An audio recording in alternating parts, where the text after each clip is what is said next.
Welcome to the 12th and final video in this series of Access to Work advice videos. My name's Richard Lamplough.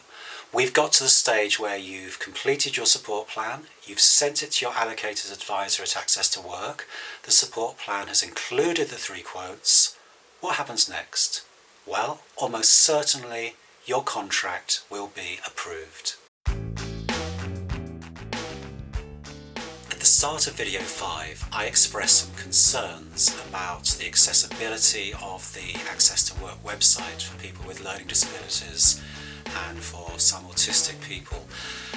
I have similar concerns about the paperwork that's sent out. In my opinion, firstly, there's too much. This is what you'll be sent initially: a 6-page form called an ATW01 and a 6-page fact sheet called a DWPF03. Secondly, I have concerns about the language. This is page 3 of the ATW01. I think the layout is reasonable enough. I like the way they have put it into 2 columns on this particular page, but how accessible is the language? I'm going to come out of the smartphone now, but I'm going to keep directing the video at you, the person who's been offered the job.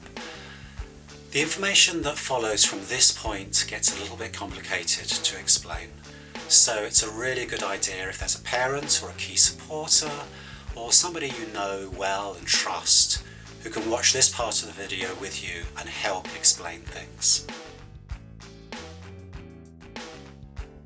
Whilst the 6-page fact sheet is useful, I want to focus on the ATW01 because it's really important this is completed correctly.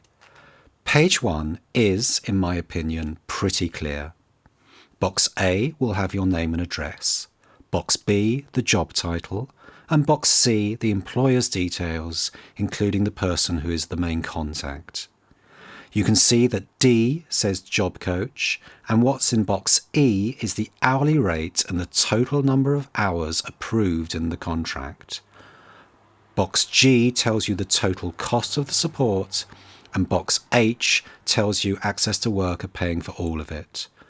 Box I tells you the start date, and Box J tells you the end date. Whatever type of calendar or diary you use, electronic or paper, I suggest you make a note of these 2 dates immediately, with particular emphasis on the end date. K tells you the date of the letter, and L tells you, and this is important, that they must have the signed declaration back within 4 weeks. My advice is get this back to them within 4 days at the very latest. Page 2 you do not need me to go through. Page 3 you have already seen and the same applies. Page 4 you do not need me to go through because it's blank anyway, but page 5 is important because this is the declaration. Box N contains your name and your unique ATW reference number.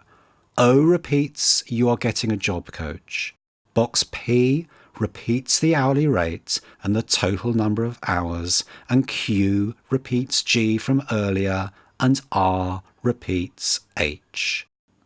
This part here is what you are declaring, and over the page, on page 6, this is where you sign your name. This is where you write your name, not the biggest box in the world, I'm afraid, and this is where you put the date. A wide enough box, I'm sure you'll agree, but not particularly high. Please bear in mind that if you have a legal appointee, usually a parent or a foster parent, it's the appointee who fills in this section. Once this is done, take a copy and send the original back to your allocated advisor at Access to Work. Okay, from this point I'm directing the video to you key supporters out there and to you if you're a parent. If you're the person who's been offered the job, please carry on watching. Whilst you could start the job coaching now, my advice is to hang on, because legally you're not covered until the advisor gets back the signed declaration. There's a chance, albeit a small one, that it might go astray. The ATW01 is a very important Access to Work form. The 2 other forms you need to pay particular attention to are the DP222JP and the DP228JP. To make it easier, in the future, I'm always going to ignore the JP reference when I talk about these forms. You will be sent these by your advisor when they get the ATW01 back. Let's look at the DP228 first. It's very easy to fill in. Part 1 is the person who is just about to start their new job. Part 2 won't concern you right now, but it would do if, a little later down the line, the personal details changed. Part 3 is who is going to get paid.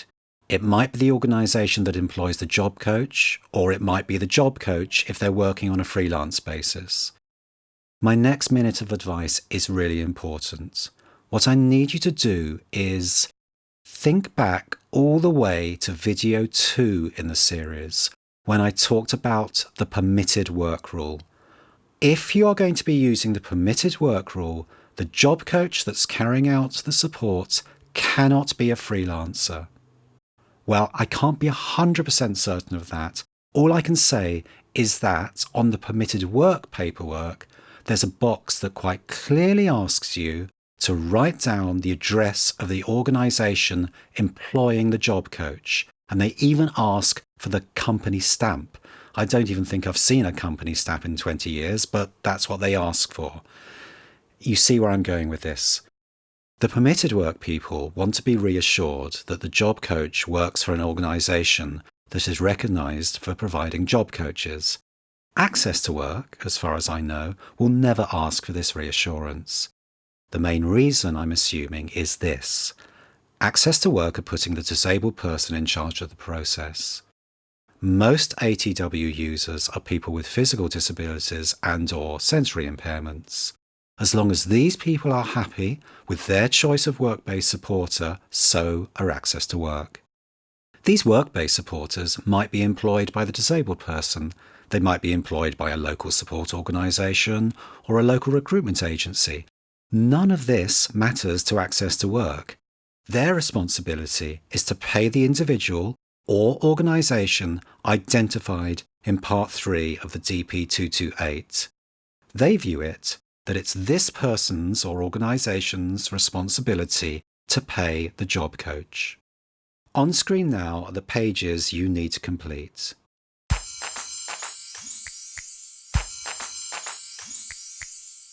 And there's one more, but that's just signing and dating the declaration. I find that filling in the ATW paperwork isn't too complicated, and neither is filling in the permitted work paperwork. However, I do appreciate I have a good deal of experience in this, and it all might be completely new to you. A problem I have found once or twice over the years is that the communication between these two government departments, the Permitted Work Department and the Access to Work Department, isn't as effective as I would like it to be. If your claim gets stuck in the system, my best advice is to keep chasing both teams. Eventually, almost certainly, things will get sorted out, and you will be given the green light from your Access to Work advisor that the support can start. Let's step away from permitted work now. A few minutes ago, I was talking about the relatively simple procedure for completing the DP228. I had covered parts 1, 2 and 3. Part 4 is almost self-explanatory. It's the declaration signature part, except that it's not quite self-explanatory because, and you will be getting used to this by now, if the person has a legal appointee, usually a parent or a foster parent, it's the legal appointee who must sign and date this part of the form. And that just leaves part 5, the return details box, which, rather frustratingly, is completely empty. I don't know why, but it's nothing to worry about. You send it back to the Wolverhampton address and keep a copy. So that just leaves the DP222. This is very straightforward to fill in, but here's my guide, which will always be here on this video for future reference.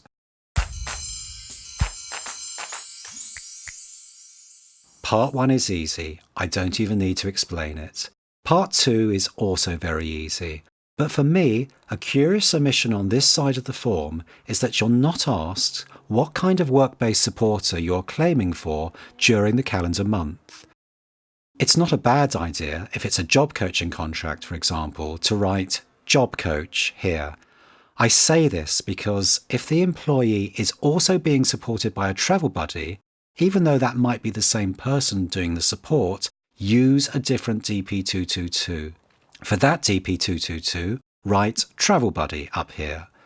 You are using a different DP222 because the travel buddy will command a lower price than a job coach, remember, and the design of the form doesn't allow for different hourly rates to be entered. So you don't need me to explain A, but it will help if I explain B, C, D, and E. To get your B figure, calculate A by the hourly rate that's being charged for the job coach or travel buddy. C is there for agreed additional costs. Now, this could be things like mileage costs and admin, but if you're going down that route, I think you're making things unnecessarily complicated for yourselves. I absorb overheads in the small margin between what hourly rate I agree with my job coach for a particular contract and what hourly rate I charge Access to Work for the same contract. So I always leave C empty, but of course you might want to do things differently than me. To explain D fully would lead me down the same path in video 9, where I avoided trying to explain why Access to Work wanted to know how many people work for the employer the person you support is going to be working for. The totally honest answer is that I can't explain it fully, or rather, I can try to, but I might not get it right. I'm 90% certain, however, that it relies on one or both of these things: the size of the employer and the size in terms of cost of the contract. Very large employers, for example the civil service or the NHS, might be expected to make a contribution, but even then I'm pretty sure not if the employee's salary is at the lower end of the pay scale, an administration assistant for example. So I think it's highly unlikely that you will ever need to concern yourself with what goes in this box, so don't worry about it. The amount you write in box E will be exactly the same as what you have written in box B. Box F needs no great explanation. It's the part where the employer puts their details, and it's usually signed off by the employee's manager or somebody in personnel. Box G is the declaration, and this is signed off by the person who is receiving the support. Always the person who is receiving the support, and unlike many other Access to Work forms, never their legal appointee if they have one. What they are declaring, as well as agreeing to the details on page 1 of the form, is that the payment from Access to Work is made to the individual or organisation that is put down in this box here.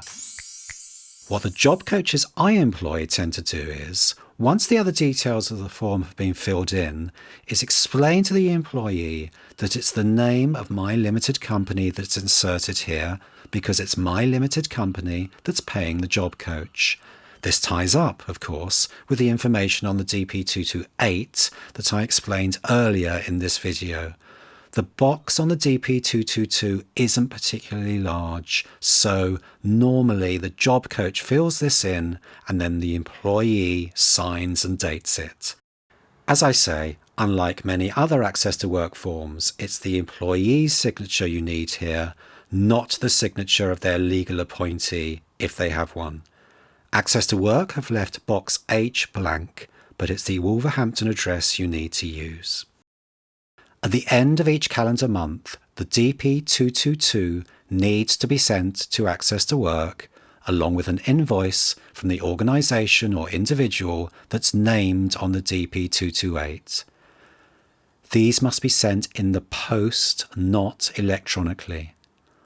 Whilst I advise you to take a copy of the DP222, you must send the original. If you find out a month or so later that it's gone astray in the post, or perhaps once it arrived at Access to Work, don't just think you can send your copy of the DP222.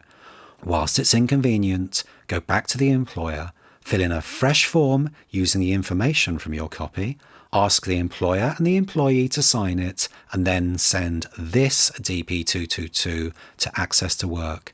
They have to see original signatures, you see. Nowhere on the ATW guidance notes does it tell you this. I found out by chance when I couldn't understand why an invoice I submitted was bounced not once but twice, and I'm eternally grateful to the helpful advisor who put me straight on this. I've now covered what are, in my opinion, the most important Access to Work forms when supporting people with hidden disabilities. There is one more I want to mention though. To access some types of support, a supported driver or a taxi for example, Access to Work will require to see medical evidence.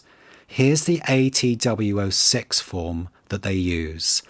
It's not particularly onerous to complete, but the fact that you are going to need input from a GP will delay things a little. And as a key supporter or a parent, you might want to chivvy this along. It will all pay off in the long term, of course, because it will be recognised at Access to Work that this support almost certainly will need to be permanent. So once the funding is approved, it's likely that it will be approved for 3 years, at which point the situation will be addressed again. Please bear in mind that twice within this 3-year period, there's likely to be some communication from Access to Work to ensure there's been no change in circumstances. I'm now going to be drawing this series of videos to a close. If you've watched all 12 videos, thank you for staying with me. I hope you found the information useful. This particular video was always going to have a rather downbeat feel to it. Videos discussing invoice and administration issues will always feel a little bit downbeat, I guess. But the last thing I want you to feel is downbeat. I want you to feel upbeat, because Access to Work really is a very, very useful scheme for people with hidden disabilities. Remember Alice? Hello. She welcomed you at the beginning of video 1. Alice believes she's good at her job. Yes, she is. And most of that is due to Alice's skills and qualities. What Access to Work is doing is enabling her to become very good at her job, and just as important, make progress in her job. Bye for now.